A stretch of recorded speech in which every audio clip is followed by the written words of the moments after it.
Και στους τρεις πελεκάνους το θέλεις? Ναι, τι, το. Και στους τρεις. Βέβαια, θα πρέπει μετά. Μόνο τον έναν έχει δυσκολία που θα τον βγάλει ο Σταύρος. Όχι, στον κόκκινο. Τον πετάτε. Προλαβαίνουμε. Ξέρεις τι είπαμε? Θα σου πίσω να κάνει το τέτοιο. Μαμά, Βοήθεια, μαμά, γιατρέ. θα το βγάλω εγώ και η Νανά θα έχει έτοιμο αυτό. Γιατί εκείνη την ώρα το φτιάχνουμε. Θα τα δούμε όλα τώρα με αυτή τη λάμπα, έτσι που έχουμε. Ακριβώς από κάτω μου το κάνεις είναι ρέμινο, ρε. Α, αυτό το ίδιο. Προσπαθούμε να είναι αυτό. Εδώ είναι. Ωραία. Δεν είναι λά. Το. Για παίξε. Αυτό είναι εδώ.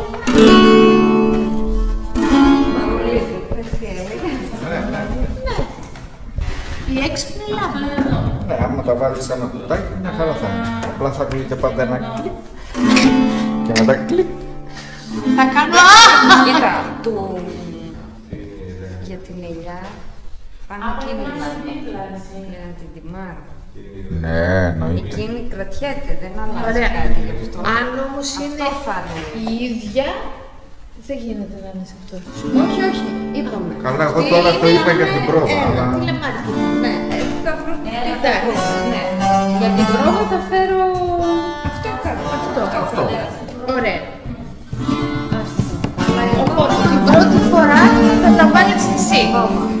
είπατε το στο Τη δεύτερη φορά θα βάζω εγώ.